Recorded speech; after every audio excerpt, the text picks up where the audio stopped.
Ex-Manchester City star and club ambassador Richard Edgehill was just as nervous before kick-off against West Ham on Sunday as he was at any time during his 209 games for the club.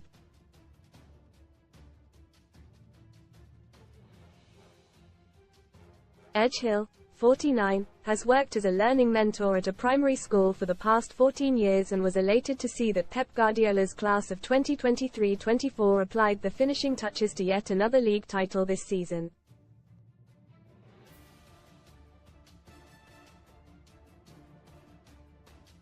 City earned themselves a spot in the record books as the first English side in history to win 4 successive top-flight titles.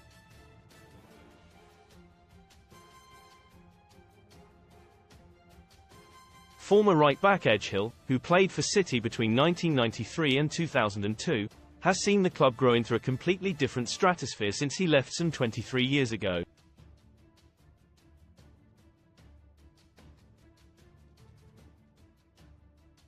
Edgehill's football career is summed up by his autobiography title, Once a Blue, Always a Blue.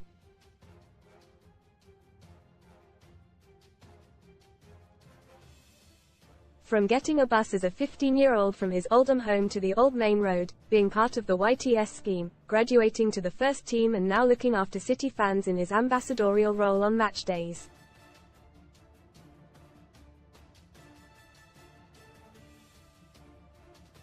Read more in FOOTBALLIT could be EU England's 33-man squad revealed as Southgate axes top stars ahead of Euros camper winner VW campervan or £40,000 cash alternative from just 71p with our discount. It is a life's journey, with the Blue Moon lyrics forever on playback.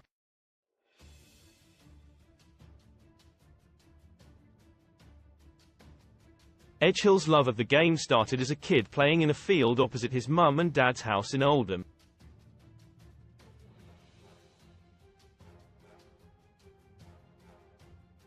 He said, "Being from Oldham, I had gone to Boundary Park with my dad, and Roger Palmer was the big hero.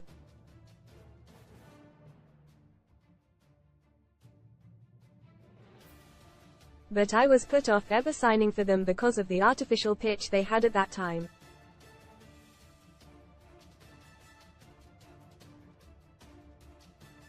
Most read in football boots to fill inside Foden's rise to fame from trophies to money. Nickname given to him. Hats off. Luton release 14 players including long-serving star in Ruthless squad Cull take it as Redman United will sack Erik Ten Hag after FA Cup final even if they beat Man City. Ten Hag latest Man United to sack manager after FA Cup final. Parch lined up as a replacement. Best free bet sign-up offers for UK bookmakers. Man City's 5 key moments this season. A look at the 5 key moments in Man City's title-winning campaign.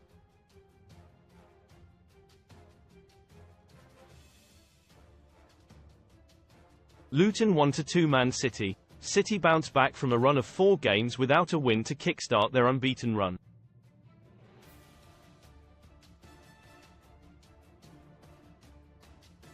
Newcastle 2-3 Man City. Kevin De Bruyne returns from injury to come off the bench and inspire a late turnaround against the Magpies.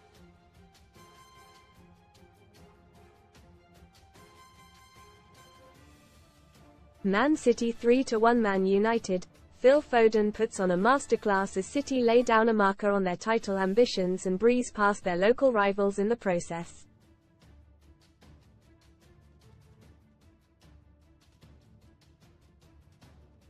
Man City 0-0 Arsenal. A goalless draw that, although disappointing, meant City was still keeping pace with the teams around them and could maintain their spot in the title race.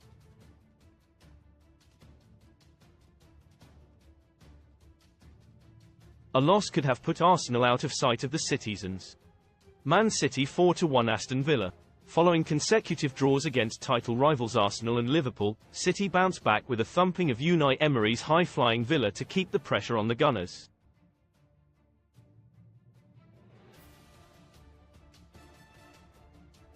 I was spotted playing for Slumberland Rangers by a guy called Paul Walker.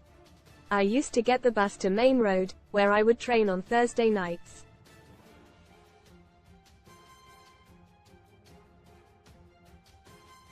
Man City's 6 key moments this season. When I left school I joined what was then City's School of Excellence.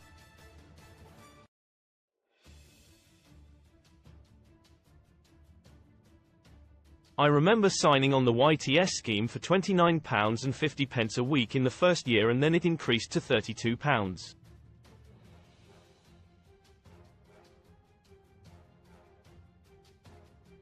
£50 in the second year. I still look back with great memories of working my way up under the guidance of club legend Tony Book.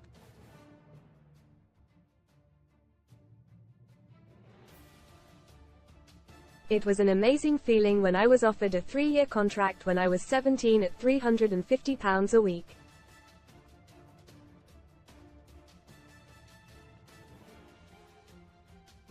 I thought I'd won the lottery. I was given my debut at Wimbledon. I remember being in the tunnel at Selhurst Park against Wimbledon as this raw 17-year-old kid.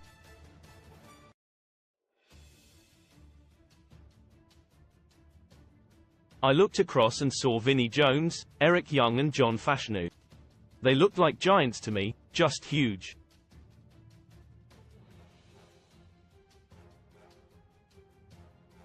After about 5 minutes, I was waiting for a Wimbledon player to take a throw, and out of nowhere I got this elbow to the side of my head.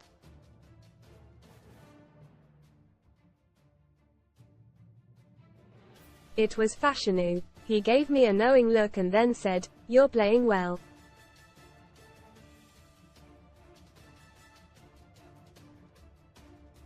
It was an incredible thing for him to say, and it gave me a huge lift.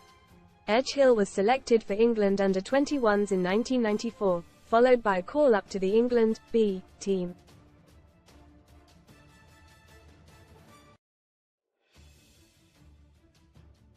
But with a full England cap on the horizon, Richard's career suffered a major setback when he was sidelined for 21 months after his knee collapsed following a tackle at Leeds.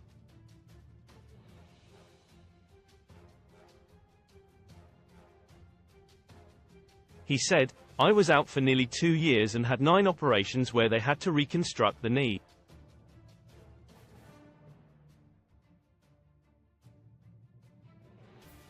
It was one of those horrible moments where I was told I only had a 50-50 chance of being able to play again.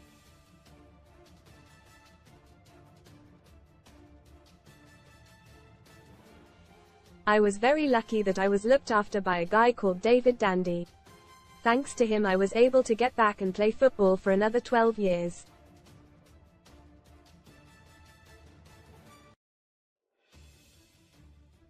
And touch wood, 30 years on the knee is still okay."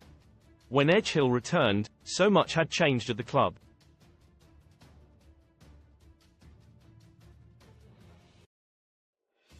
He added, "I was offered a 1-year contract by Kevin Keegan at City, but I wanted a longer deal.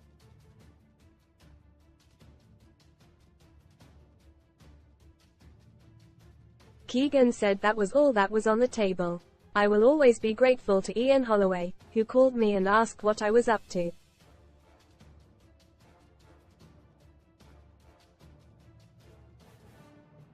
He suggested I travel down to London. I joined QPR in 2003 and spent a couple of wonderful years at Rangers.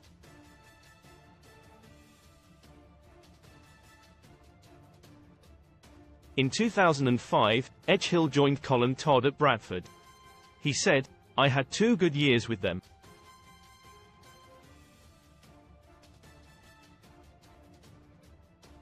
After a spell at Macclesfield, I was 34 and knew my playing days were coming to an end.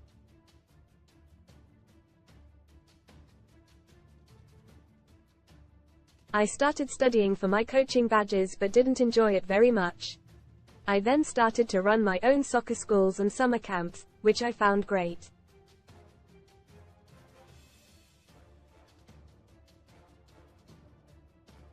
Read more. Son STORIESAWAY from home. Tommy Fury risks reigniting split rumors hours after Molly May reunion. Fangirling Helen Flanagan stuns in see-through pajamas after signing for Celebs Go Dating. I was asked if I could work in a primary school, which developed into me joining the school as a PE teacher.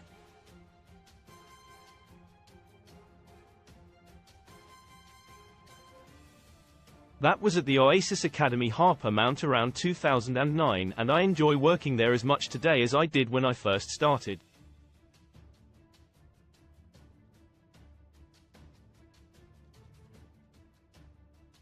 It's hugely rewarding.